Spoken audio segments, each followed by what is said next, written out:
عليكم ورحمة الله وبركاته. إن الحمد لله نحمده ونستعينه ونستهديه ونستغفره ونعوذ بالله من شرور أنفسنا ومن سيئات أعمالنا. من يهده الله فلا مضل له ومن يضلل فلا هادي له. أشهد أن لا إله إلا الله وحده لا شريك له وأشهد أن محمدا عبده ورسوله. ربنا عليك توكلنا وإليك أنبنا وإليك المصير. ربنا افتح بيننا وبين قومنا بالحق وأنت خير الفاتحين. اللهم أحسن عاقبتنا في الأمور كلها وأجرنا من خزي الدنيا وعذاب الآخرة. اللهم رب يسر أمورنا ولا تعسر علينا إنك أنت العليم الحكيم. لا إله إلا أنت سبحانك إنا كنا من الظالمين. اللهم رب اشرح لي صدري ويسر لي أمري واحلل عقدة من لساني يفقه قولي يا رب العالمين. أما بعد، أعوذ بالله من الشيطان الرجيم. بسم الله الرحمن الرحيم. فبشر عبادي الذين يستمعون القول فيتبعون أحسنه أولئك الذين هداهم الله وأولئك هم أولو الألباب. صدق الله العظيم. Yang bermaksud, maka khabar gembirakanlah kepada orang-orang yang mendengar bicara Allah lalu mereka menurutinya. Itulah orang-orang yang mendapat hidayah Tuhan mereka, yakni Allah, dan mereka lah orang-orang yang berakal, yang cerdik dan bijak. Az-Zumar ayat 18, 17, 18. Sadaqallahul Azim. Yang dihormati berbahagia dan kuasa pengurusan program kuliah Zuhur Surau Al-Husna bangunan MBI Shah Alam ini, dan yang dihormati seluruh kehadiran para jamaah Zuhur pada hari yang penuh barakah. Walaupun agak lewat kita mulakan dan berbaki pun tak panjang masanya. Alhamdulillah, mudah-mudahan kita berada di taman syurga Allah Subhanahu wa taala, di mana itulah jaminan yang diberikan Nabi kepada kita semua. Sebelum kita dapat syurga yang sebenar-benarnya di alam sana, maka alam syurga di bumi adalah majlis ilmu ataupun program ilmu yang diadakan di mana-mana lokasi kita berada. Itu disebut sebagai Raudhatun min Riyadil Jannah, taman syurga. Jadi hakikatnya seorang mukmin yang bercita-cita untuk meroleh taman syurga yang sebenar di alam mahsyar nanti, pastilah dia mesti memilih untuk berada taman syurga masa dunia ini. Bagaimana seorang mukmin itu akan dapat taman syurga yang sebenar-benarnya di alam sana kalaulah di bumi ini tak pernah pun datang untuk berada di majlis yang umpama ini? Bagaimana agaknya dia akan dapat taman syurga yang sebenar kalaulah di alam bumi dia tak hadir, dia tak datang meramai-ramaikan majlis ilmu di suri masjid, maka sekira itu adalah angan-angan kosong lah. Tidak jauh kita akan dapat. Betul Nabi SAW dalam satu hadis yang semua kita maklumi, kalaulah kita dengar hadis ini, Nabi ajar kepada kita, "Idza marartum bi riyadil jannati farta'u." Bila kamu nampak ada taman syurga, masuklah ke dalamnya. Nampak saja masuk. Kau lintasi taman syurga, masuklah ke dalamnya. Kalau dalam bahasa mudahnya, nampak surau, datang. Nampak masjid, masuk. Sekalipun mungkin tidak tujuan untuk belajar, tidak ada pengajian pun, jam contohnya 10 malam, habis dah kuliah maghribnya. Tetapi jiwa mukmin yang beragama ini, dia akan masuk juga. Yalah, jam 10 tu mungkin tidaklah, tapi kalau tidak pun ada pengajian, dia singgah. Kalau waktu duha, dia singgah untuk berduha 2 rakaat. Kalaulah dia ada waktu untuk berehat sekejap di masjid kerana nak uruskan badan letih, dia sandar sekejap di tiang masjid, tapi belum dia masuk masjid, dia berwuduk, contohnya. Jadi ini sebagai contoh kepada kita bagaimana seorang mukmin yang sebenar-benarnya, bila tengok masjid, dia nak datang. Tengok surau, dia nak masuk. Dia kata Nabi SAW, "Farta'u," masa masuklah ke dalamnya. Duduklah di dalamnya. Lalu sahabat Nabi tanya Nabi SAW, dia kata, "Rasulullah, ma riyadul jannati?" Apakah ada taman syurga di bumi ini? Apakah ada taman syurga di bumi? Kata Nabi, ya ada. Hilaquz zikri, iaitu majlis ilmu yang diadakan, itulah taman syurga di bumi. Jadi ini merupakan satu hadis yang bagi saya, dalam kerang kita sekarang lah, ya, peluang tu ada di mana-mana. Tuan-tuan bekerja di jabatan, ada surau pejabat. Tuan bekerja di lokasi tertentu, ada surau di lokasi dia duduk bekerja. Ada taman, ada surau di taman. Kalau di taman ada surau, ada masjid, dan macam-macam. Jadi kita tidak ada alasan dan tidak beralasan sebenarnya. Jadi sekira ini di antara peringatan daripada saya buat diri saya bercakap, kerana berada kita walaupun setengah jam, sekalipun tak sampai pun setengah jam, 10 minit, apalagi kalau sejam 2, semua itu akan dicatat sebagai pahala dan akan diradai oleh Allah Subhanahu wa ta'ala. Beruntunglah kita, kerana ini merupakan catatan penting dalam perjalanan kita sebagai manusia. Percuma Allah beri pahala dan keradaan kepada kita. Sambungan bicara kita pada pagi ini, pada tengah hari tuan-tuan, ialah tentang doa. Kerana kita bercakap pada bulan yang lepas, pada 5 hari bulan 10 yang lepas, tentang isu berdoa yang menjadi sebahagian daripada perkara besar dalam kita ingat kepada Allah Subhanahu wa ta'ala. Kerana cabang zikir ialah berdoa kepada Allah Subhanahu wa ta'ala. Pada tengah hari ini kita akan masuk pada tajuk yang telah diutara dalam kitab kita ini, iaitulah bertajuk kelebihan berdoa. Kelebihan berdoa.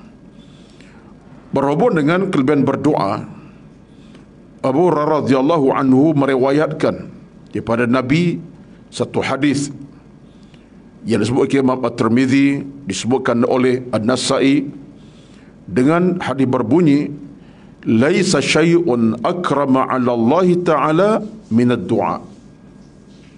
Maksudnya, tak ada sesuatu yang lebih mulia dan istimewa di sisi Allah selain daripada berdoa. Allahu Akbar. Hadis daripada Imam At-Tirmizi, bersabda Nabi, "Laisa syai'un akrama 'ala Allah Ta'ala min ad-du'a." Tak ada sesuatu yang lebih istimewa, yang lebih mulia di sisi Allah Azza wa Jalla, ialah berdoa kepadanya. Jadi hadis ini kita letak di mana tuan-tuan? Letak di mana sebenarnya? Menunjukkan yang pertama sekali, banyak amalan dalam beragama banyak, tapi doa ni rupa-rupa di antara perkara yang akram, yang Allah paling suka. Allah paling suka, Allah paling cinta, Allah paling suka dan seronok bila hamba-Nya berdoa kepadanya. Itu satu gambaran dia cukup hebat. Peluang ini peluang yang Allah buka kepada kita. Yang pertama. Yang keduanya, menunjukkan kepada kita bahawa berdoa adalah suatu cara kita untuk mengikat al-ilaqatu bainal 'abdi wa rabbih, hubungan antara kita dengan Tuhannya, dengan Allah Subhanahu wa taala. Doa ini satu ikatan mengikat kita dengan Allah Azza wa Jalla. Dan memang kena ikat dengan Allah punya hubungan. Maka di antara cara ialah berdoa, minta rintih kepadanya. Yang ketiga, hadis juga menunjukkan kepada kita bahawa Allah Subhanahu wa taala bersedia untuk menunaikan apa sahaja rintihan hamba-Nya. Allah sedia menerima, mendengar dan menunaikan rintihan hamba-Nya. Ini maksud hadis, laisa syai'un akrama 'ala Allah taala min du'a. Allah sedia nak dengar rintihan hamba-Nya, dan bukan dengar saja, menunaikan sekali. Yang keempat, hadis juga menunjukkan bagaimana berdoa adalah merupakan senjata yang paling ampuh seorang hamba kepada Allah Subhanahu wa taala. So, kita dalam hidup ini tidak boleh tidak, apa sahaja amalan kita doa. Dan saya telah sebut acap kali sebelum ini, mana ada dalam hidup kita ini kita tak berdoa pada Allah Azza wa Jalla. Naik kenderaan, subhanallazi sakhkhara lana hadza, sampai akhir. Paling tidak pun bismillahi tawakkaltu ala Allah. Itu paling kurang lah tu. Nak minum minuman, nak makan makanan, belum masuk ke bibir masing-masing, mulut masing-masing, dapat makanan yang dia rasa itu manis ke tawar ataupun seumpamanya, Allahumma barik lana fima razaqtana wa qina azaban nar. Doa lagi. Dah selesai makan, apa makanan tak kiralah, dah selesai, kita doa lagi, alhamdulillahillazi at'amana wa saqana wa ja'alana minal muslimin. Dah selesai makan, biasalah nak ke tandas, qada hajat kecil besar, pentingnya qada hajat. Menuju ke tandas, buka pintu tandas saja, Allahumma inni a'udzubika minal, nah apa dia, minasyaitan. Kita berdoa untuk Allah jauh daripada syaitan yang durjana. Selesai qada hajat, dah selesai, tak kiralah 10 minit ke 3 minit setengah ke sejam ke, keluar saja dengan ke kiri kita melangkah, ghufranak. Qada hajat selesai, dalam toilet ada pula cermin terpasang kat dinding, tengok muka, Allah mahassin khalqi kama hassata khuluqi. Doa lagi. Maka setiap inci pergerakan kita rupa-rupanya doa. Hinggalah semalam, hingga ke malamnya dah landing ni, nak tidur dah ni, besok nak kerja, letak saja bantal, letak saja kepala atas bantal, ucapan terakhir kita ialah bismikallahumma ahya wa amut. Akhirnya bangun awal pagi, dah selesai tidur, alhamdulillah dapat 4-5 jam, 5 jam itu selesa, buka mata saja sebab dah pagi, subuh dah masuk dah, kejap lagi, alhamdulillahillazi ahyana ba'dama amatana wa ilaihin nusyur. Ini pusingan kehidupan kita. Jadi buktinya menunjuk kepada kita doa ini ada satu ikatan dengan Allah Azza wa Jalla. Ketika nak makan, nak minum, dah kenyang, ketika nak keluar pada rumah, ketika nak tidur, nak bangkit pada tidur. Jadi ini satu di antara benda-benda yang beri kita banyak kelebihan. Jadi apa kelebihan yang berdoa yang paling utama sekali, tuan-tuan? Satunya kata Al-Imam Ibnu Qayyim Al-Jauziyah ialah untuk kita mendapat keselamatan dan keberkatan. Pahala jangan cakaplah, pahala confirm dah. Tapi di antara kelebihan kita berdoa pada Allah ini untuk kita mendapat apa? Keselamatan dan keberkatan. Kalau kita makan, minum air seteguk, berkat minuman kita minum, makan kita makan. Kita nak bergerak pada rumah, nak musafir, nak ke pejabat, nak berjalan jauh, contohnya kita doa, berkat perjalanan kita jauh daripada musibah dan bala bencana. Jadi banyak kelebihan, antaranya ialah keselamatan dan keberkatan. Kemudian, apa kelebihan kita berdoa? Kita akan beroleh jagaan Allah Subhanahu wa taala. Al-hifz, kita akan dapat jagaan Tuhan. Terutama kalau kita dalam keadaan situasi tertentu lah, nak berjalan jauh, khasnya orang nak musafir.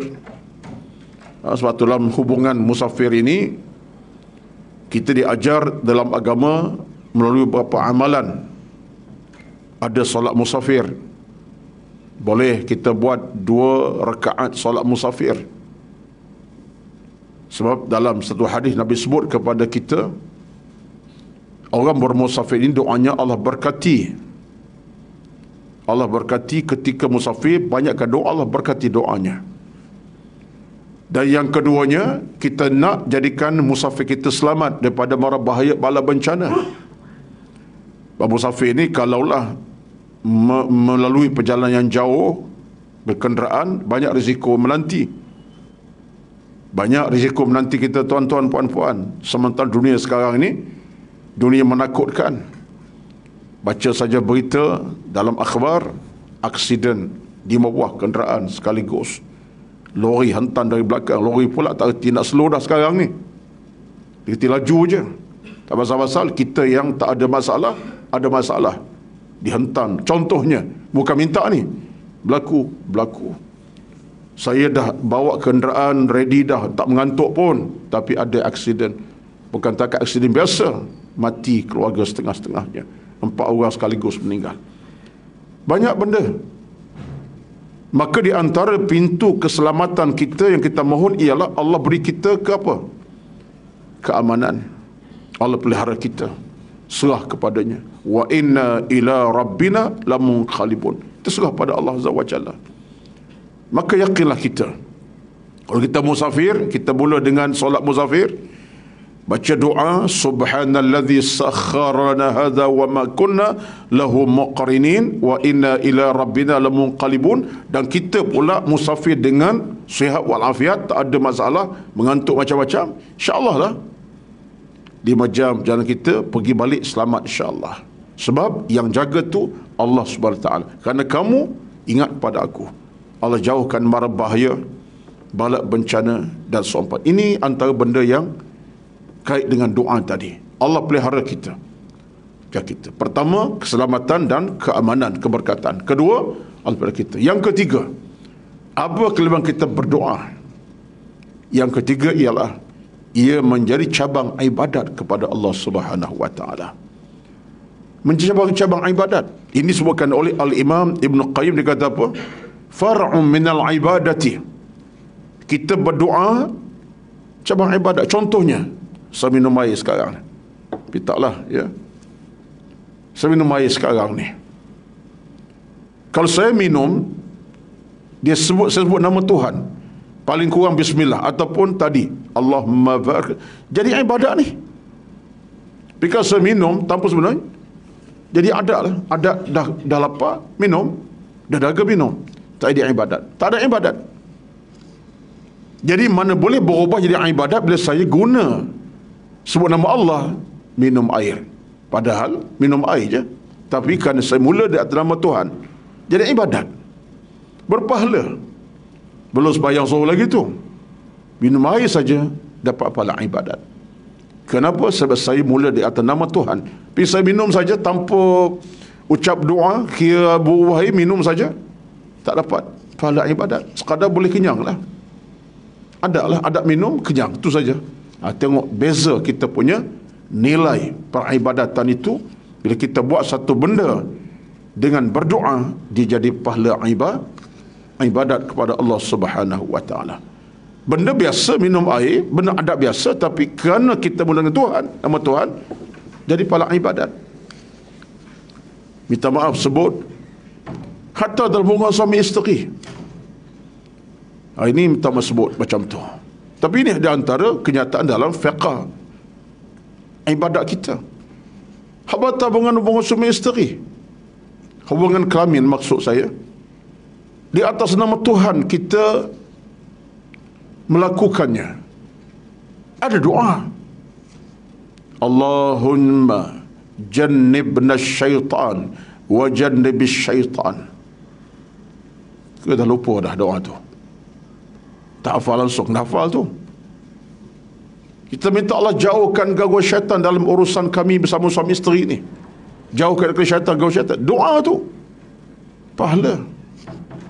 Padahal hubungan kelamin, tapi dikira pahala dalam agama.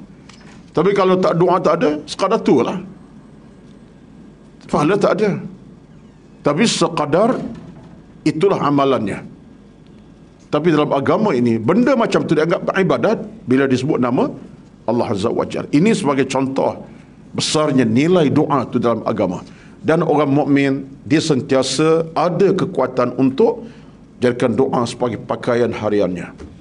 Saya sebut dalam bahasa mudah, saya kata doa ini adalah pakaian harian kita yang memakaikan kita dengan pahala, redha, rahmat, keselamatan, keamanan macam-macam. Sebab doa tadi dia kepakaikan kita keselamatan, rahmat, redha, macam-macam. Tidak pernah akan mengurangi kelebihan seluruh agama. Baik.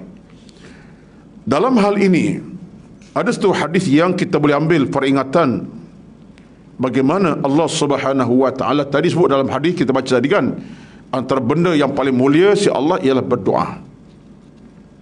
Dalam hadis yang lain Nabi bersabda, man lam yas'alillah yaghdab alaihi. Man lam yas'alillah yaghdab alaihi. Siapa yang tidak berdoa pada Allah, Allah amat murka kepadanya.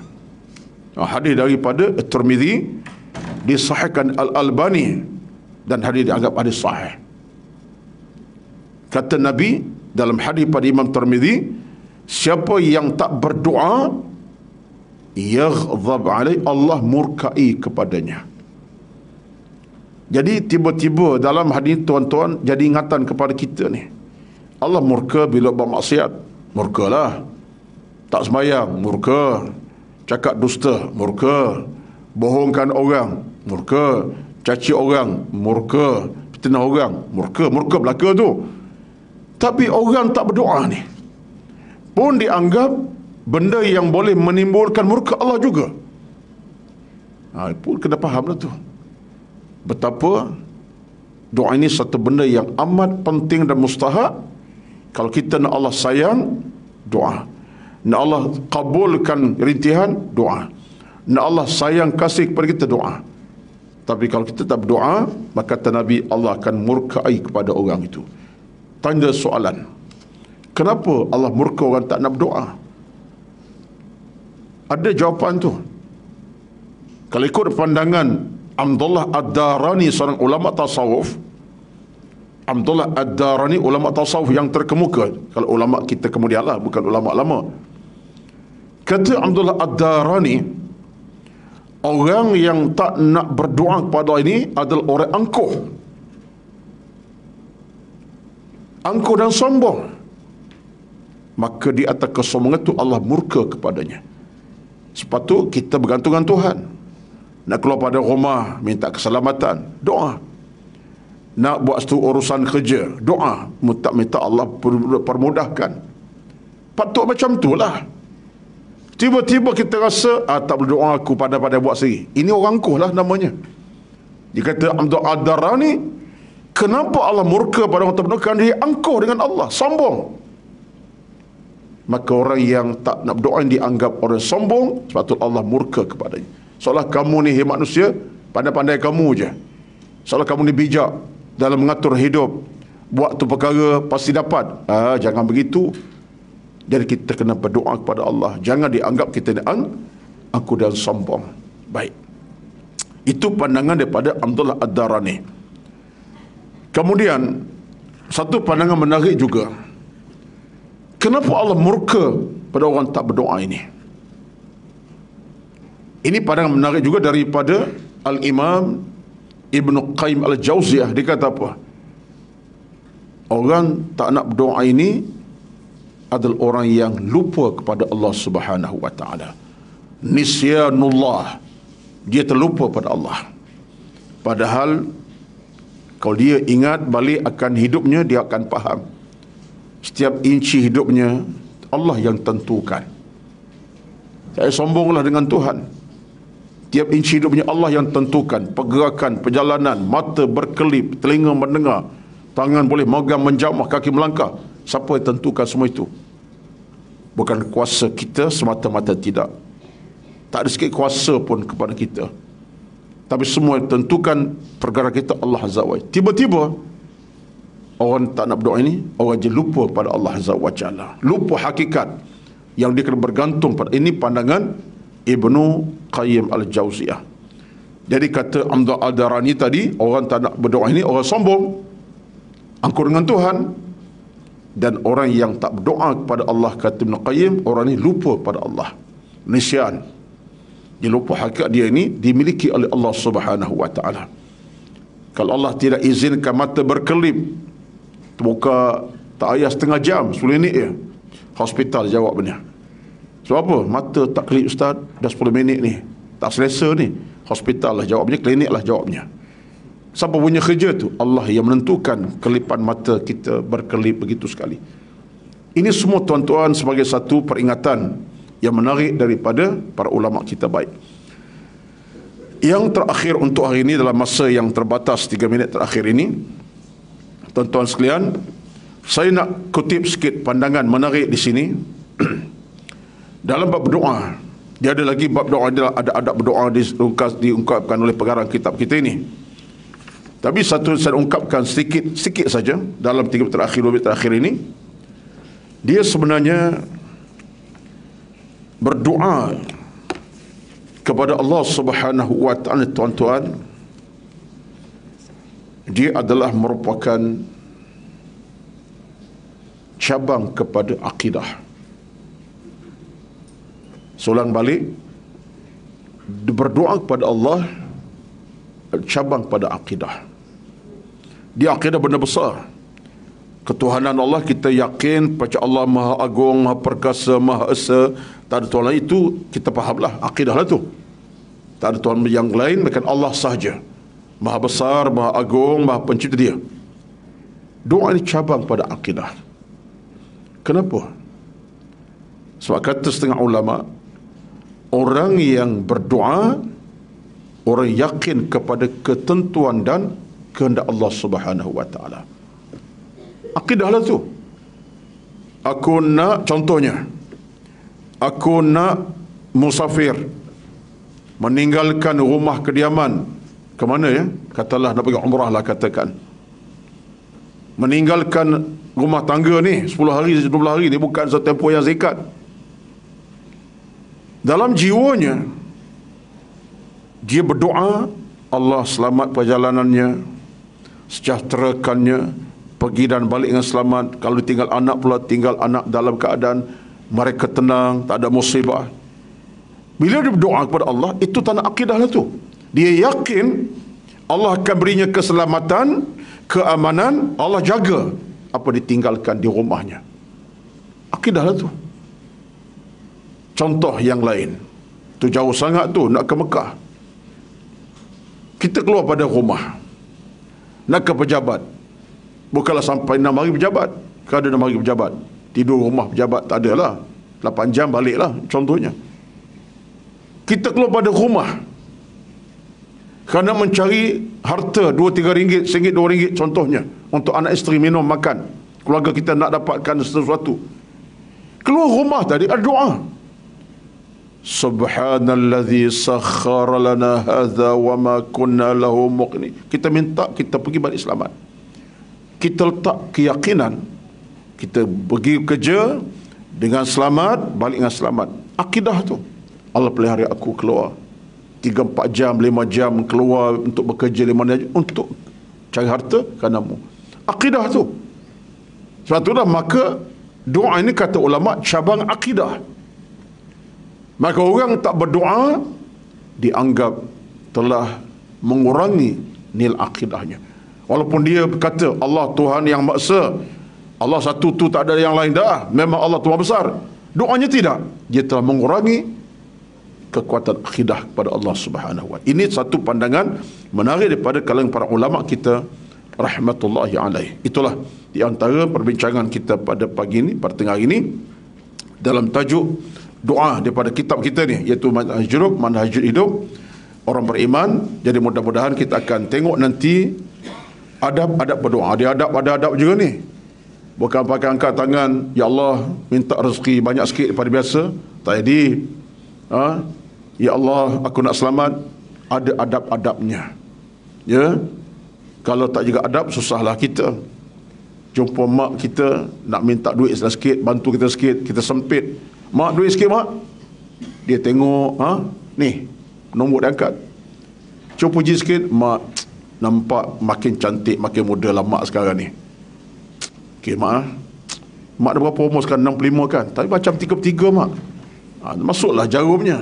Duit sikit mak, tak banyak 1000 contohnya. Lain macam tu, puji dia. Tapi kalau mak yang cerdik, ni puji aku ada nak lah tu, sesuatu contohnya. Tapi cara tu penting. Allah pun sama. Takkan kata, ya Allah aku nak berkat hidup, rezeki murah. Ada adab-adabnya. Apa adabnya? Jangan bimbang kita bincang kalau akan datang, insya-Allah dengan izin Allah Azza wa Jalla. Tapi kekalkan doa dalam hidup seharian. Mudah-mudahan Allah akan terima kita sebagai hamba-Nya, dan dengan Allah makin dekat, makin rapat dalam redha rahmat-Nya. Wallahu alam. Terus sekadar pertemuan pada pagi ini, pada tengah hari ini, pagi saja saya ni, ya, tengah hari ini.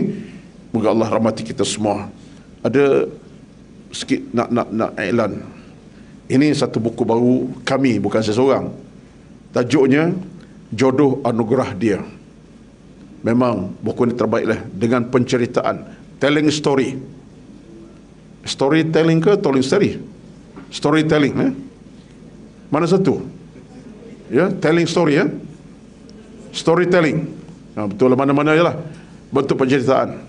20 penulis, saya di antara yang menulis tentang isu jodoh, pelbagai cerita, ya. Jadi siapa yang nak buku ini, rasmi, baru dia tak lancar lagi ni, hujung bulan akan dilancarkan, tapi dah mula saya jualkan. Boleh dapatkan untuk jadikan hadiah kepada keluarga, hadiah pengantin baru, hadiah kepada adik kakak kita, dengan tajuk jodoh, insya-Allah. Manfaatnya banyak. Dan penulisnya pun hebat-hebat. Antaranya ialah Ustazah Fizah Musa pun tulis, Isfadiah pun tulis, saya pun tulis, dan paling utama Dr. Kamil Ibrahim lah. Dialah tokoh besar pada buku ni, ya, yang jadi ketua, leader kami. Cantik sekali. Kulit pun cantik, dalam lagi cantik. Harga pun tak cantik manalah, RM40, ya. Takkan RM4, tak menasabah RM4 kan.